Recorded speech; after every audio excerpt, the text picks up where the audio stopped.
The Meditations, An Emperor's Guide to Mastery by Marcus Aurelius. A new rendering by Sam Turode. Picture this, the most powerful man in the entire world sitting alone in a drafty tent by the Danube River. His face is on every coin from Britain to Syria. Millions of people hang on his every word. But right now, he's just a tired man, wrapped in a cloak, listening to the distant sounds of war drums and clashing swords outside. It's past midnight. A plague is ravaging his empire. One of his generals just tried to stab him in the back, politically speaking. His troops are exhausted from fighting Germanic tribes who really don't want to be part of the Roman Empire. So what does Marcus Aurelius, Emperor of Rome, do? He pulls out a worn leather journal and starts writing. But here's the twist. He's not crafting some grand speech for the Senate. He's not polishing his legacy for the history books. He's literally talking to himself, working through the same questions that keep all of us up at 3 in the morning. Why is everyone so difficult? How do I stay sane when everything's falling apart? What's the point of all this? And how do I stop being terrified of dying? He simply titled it Ta εις Hioten, which basically means, hey me, or more formally, to myself. He never planned for anyone else to read it. Ever. Yet somehow, through an almost miraculous stroke of luck, this journal survived the collapse of Rome, made it through the Dark Ages, dodged 1,000 opportunities to be lost or destroyed, and landed in our hands, 2,000 years later, as The Meditations. This isn't your typical self-help book, written by someone who figured things out and now wants to sell you a course. This is a man's real-time struggle to stay centered, while his world is literally on fire. It's like finding the private diary of someone trying to figure out how to be a decent human being under the worst possible circumstances. Presidents have kept it on their nightstands, athletes read it before competitions, artists turn to it when they're blocked. Why? Because Marcus figured out something crucial: how to build a fortress inside your own mind that nothing outside can touch. Over the next few minutes, we're going to crack open this ancient manual for mental toughness. Here's my promise. You're going to learn the 3 core principles that kept an emperor sane during the worst job in history. And more than that, you'll walk away with tools you can use today. Not in some hypothetical future when your life is less messy, but right now, in whatever chaos you're currently navigating. So let's dive in. Who was Marcus Aurelius, really? Plot twist. He wasn't supposed to be emperor at all. He was adopted into the role. His adoptive father, Emperor Antoninus Pius, was basically the Roman Empire's version of the cool dad, who actually has his life together. And Marcus, before he writes anything else, spends an entire chapter of his journal just listing everyone he's grateful for. He thanks his grandfather for teaching him to keep his cool. He thanks his mom for showing him that you don't need fancy stuff to be happy. He thanks his tutor Rusticus for introducing him to the writings of a philosopher named Epictetus, which became his philosophical North Star. Already we're learning something. The most powerful man on earth starts his private journal by saying, I didn't figure this out alone. Here's everyone who helped me. That's some next-level humility. But don't think Marcus had it easy just because he was emperor. His reign was basically a highlight reel of everything that can go wrong. Constant wars? Check. A plague that killed millions? Check. Economic collapse? Check. His most trusted general trying to overthrow him? Check. Losing his wife and multiple children? Check. Check. Check.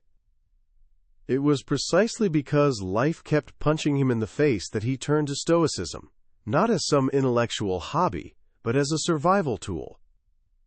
Which brings us to the first massive insight from the Meditations. The only thing you actually control is your own mind. Marcus writes something that sounds almost magical. You can find solace at any time by retreating into yourself. He's talking about an inner sanctuary, an inner fortress. He says there's no place quieter or more peaceful than your own soul, if you can just get your thoughts organized. Think about how revolutionary this is. We spend our entire lives rearranging deck chairs on the Titanic of external circumstances. We think, once I get this job, then I'll be happy. Once I find the right partner, then I'll have peace. Once I make this much money, then I'll feel secure.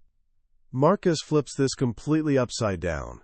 He says, if something outside you bothers you, it's not the thing that's the problem, it's your opinion about it. And guess what? You can change your opinion right now. Here's his key insight. Nothing external can actually damage your character or touch your soul. The only thing that can truly harm you is your own reaction, and nobody can force you to react badly except you. This is the famous Stoic dichotomy of control. There are things you can control and things you can't. You can't control other people, the economy, the weather, whether you get sick, or what people think of you. You can control your thoughts, your judgments, your principles, and your actions. Stoicism, Marcus discovered, is about pouring all your energy into what you can control and accepting everything else with grace. Simple idea. Brutally hard to practice. So how did he do it? He started every morning with a kind of mental warm-up routine. He writes, begin each day by telling yourself, today I'm going to meet people who are nosy, ungrateful, arrogant, deceitful, jealous, and antisocial. When you first read that, it sounds super pessimistic, right? Like, wow, Marcus, who hurt you? But he wasn't being cynical, he was being realistic. He continues, these people can't help it. They just don't understand the difference between good and bad. But he does understand. And because they're all human beings just like him, he can't hate them. That would be like his left hand getting mad at his right hand. This morning practice did two brilliant things. First, it was like psychological armor. By expecting the worst, he was never blindsided. When someone inevitably betrayed him or acted like a jerk, he could think, ah yes, exactly what I predicted this morning. It removed the shock factor and let him respond thoughtfully instead of emotionally. Second, it created empathy. He didn't see difficult people as enemies, but as confused members of his human family. This allowed him to treat them with patience and kindness, even when they absolutely didn't deserve it. He reminds himself, the best way to get revenge on someone is to not become like them. If you return evil for evil, you're just sinking to their level. The real victory is refusing to let their actions corrupt your character. This leads us to the second major lesson. Obstacles aren't roadblocks, they're fuel. Marcus saw the world as a giant fire. He writes, a fire consumes everything it touches. It devours obstacles and burns brighter because of them. He's saying, let your mind work the same way. This is a complete reframe. Most of us see a problem and think, great, I'm stuck. A Stoic sees the same problem and thinks, perfect, here's my chance to grow. Someone betrayed you? Opportunity to practice forgiveness. Stuck in traffic? Opportunity to practice patience. Failed at something important? Opportunity to practice resilience. The circumstance itself doesn't prevent you from being just, generous, or wise. In fact, Marcus would say it's your good fortune to face this challenge, because now you get to practice virtue in real conditions, not just theory. This is what psychologists now call post-traumatic growth. The idea that hardship doesn't have to break you, it can actually make you stronger, wiser, and more compassionate. Marcus lived this. The wars weren't distractions from his philosophy. They were his philosophy in action. The political backstabbing wasn't an annoyance. It was a test. He learned to welcome challenges, not because he enjoyed suffering, but because he knew they were forging him into someone better. He writes, "Living well is more like wrestling than dancing. You have to stay on your feet and brace yourself for whatever comes next." But how do you maintain this perspective when things get really truly terrible? When you're not just annoyed, but facing profound loss, pain, and the reality of your own death? This leads to the third and most intense lesson. Remember that you're going to die. In Latin, memento mori, remember death.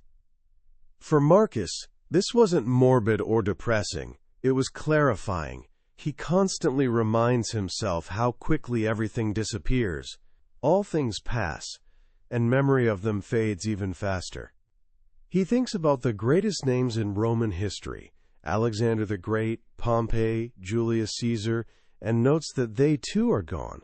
They're just stories now. He asks, what's the point of fame? Why do we care about being remembered? The people whose applause you're chasing will be dead soon too. And even if your memory lasted forever, what good does that do you once you're gone? Exactly zero good. This awareness of death serves a vital purpose. It cuts through all the nonsense. It forces you to ask, what actually matters? For Marcus, the answer was clear. Right thinking, helpful actions, honest speech, and a cheerful attitude. In other words, virtue. He says, live every moment as if it were your last. This isn't a call to party like there's no tomorrow. It's the opposite. If you knew this was your last day, would you waste time on petty arguments? Would you scroll mindlessly through your phone? Would you lie or cheat or be selfish? Of course not. You'd focus on what truly matters, your relationships, your principles, your character. The thought of death also puts problems in perspective. Marcus would practice what he called the view from above. He'd imagine himself looking down on Earth from the stars, seeing all the tiny humans running around with their wars and parties, their births and deaths. From that cosmic perspective, he'd ask, how important is any single human life? How scary is death, really? He'd think about the vastness of time before and after him. On that scale, even 100-year life is just a brief flicker. And here's the kicker. The person who lives a long life and the person who lives a short one both lose the same thing, the present moment. Because the present is all we ever have. You can't lose the past or future. You never possess them. This realization is incredibly freeing. It releases you from regret about yesterday and anxiety about tomorrow, letting you pour all your energy into living this moment as well as you possibly can. These three pillars, controlling your mind, turning obstacles into fuel, and remembering death, form the foundation of Marcus's philosophy, but his journal is packed with hundreds of other insights. He talks about the universe, or what he calls nature, as one great living organism, where everything is connected. Every event is part of a larger pattern. This led him to amor fati, love of fate. He taught himself to accept everything that happens, not with resignation, but with gratitude, trusting it's for the good of the whole. Everything that harmonizes with you, O universe, harmonizes with me, he writes. He also reflects deeply on community. Stoicism often gets misunderstood as some lonely, detached philosophy, but Marcus saw it totally differently. He constantly reminds himself that humans are social creatures meant to work together. What's not good for the hive is not good for the bee, he says. Our capacity for reason connects us to all people, making us citizens of one human family. Therefore, we have duties to our family, friends, and community. He offers practical advice on everything from getting out of bed in the morning to dealing with pain. When it's hard to wake up, He tells himself, "I'm rising to do my life's work."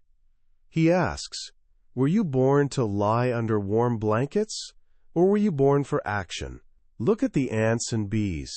They're all doing their part. Are you unwilling to do the work of a human being? When experiencing pain, he reminds himself that it can't harm his core self. The pain is limited to one body part. It's our imagination that makes it seem infinite and unbearable. Limit the pain to this exact moment, and it becomes manageable. Throughout the 12 books of the Meditations, Marcus circles back to these core themes again and again, rephrasing them, examining them from different angles, driving them deeper into his own mind. He's not trying to invent new ideas. He's trying to internalize timeless ones until they become instinct. In the end, what Marcus left us isn't abstract philosophy. It's a practical handbook for living a life of virtue, resilience, and peace. It's a reminder that regardless of circumstances, we always have a choice. We can be reactive, letting external events control our emotional state, or we can be proactive, building an inner fortress that nothing external can breach. He closes his journal with a beautiful metaphor. Life is a play, and we're the actors.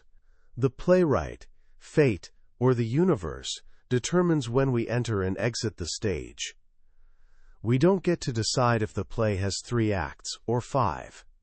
Our only job is to play our role as well as possible, and then, when our time comes, to exit gracefully and gratefully, trusting that the playwright is satisfied with our performance. When you close this remarkable journal, it's hard not to feel a little stunned.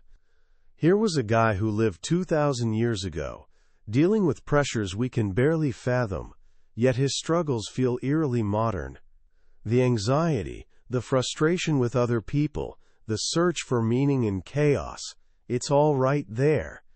And that's the enduring magic of the Meditations. It reminds us that while our technology and societies have changed, the fundamental challenges of being human haven't budged an inch. The most powerful lesson I take from Marcus is the sense of empowerment he offers. In a world that constantly makes us feel helpless, where we're bombarded with news of events completely beyond our control, his message cuts through like a knife. He reminds us that our real power isn't in shaping the world, but in shaping our response to it. Your mind is yours, your character is yours, your actions are yours. This is your domain of power, and it's more than enough. If you can master this inner territory, you can find peace no matter what's happening outside. This isn't about becoming apathetic or inactive. Marcus was one of the busiest men of his time. It's about wise action. It's about directing your precious energy toward things you can actually change, starting with yourself, and letting go of the exhausting, pointless struggle to control the uncontrollable. So how can we apply this ancient wisdom to our modern lives, starting right now? Here are 3 simple practices inspired by the Emperor himself. First, try his morning ritual for 1 week. When you wake up, before you check your phone, take 30 seconds to tell yourself, "Today I'll encounter interference, ingratitude, and arrogance. But these people can't harm me, because I won't let my character be corrupted. I'll focus on my actions and treat everyone with understanding that we're all part of the same human family." This simple exercise primes your mind for resilience and compassion throughout the day. Second, practice the view from above. Next time you feel overwhelmed by a problem, a bad grade, a conflict with a friend, worry about the future, take a moment to zoom out. Imagine floating above your town, then your country, then Earth itself. See the whole planet spinning in the silent darkness of space. From that perspective, how big is your problem, really? This isn't to dismiss your feelings, but to put them in context, which can instantly reduce their power over you. Third, at the end of each day, Conduct a simple Stoic review. Ask yourself 2 questions. What happened today that was outside my control? And how did I respond to the things in my control? This practice trains your mind to distinguish between the two, and over time you'll waste less energy on things that don't matter, and more on becoming the person you want to be. That was a summary of the Meditations by Marcus Aurelius. We've touched on the core ideas today, but honestly, a summary is like looking at a photograph of the Grand Canyon. It gives you a sense of scale, but it can never replace standing on the edge yourself, feeling the wind, watching the light change across that vast landscape. The real magic of this book happens in those quiet reading moments when a single phrase hits you unexpectedly, speaking directly to something you're struggling with right now. This summary is a map to help you decide if this journey is worth taking. If anything we've talked about today has resonated with you, grab a copy. Reading it isn't just learning. It's an experience that can genuinely change how you see yourself and the world. The link is in the description below. Also, if you found this journey into the mind of a philosopher king valuable, please hit that like button and subscribe to the channel. That way, you won't miss our next exploration of another life-changing book from the billionaire's bookshelf. Let's keep growing together.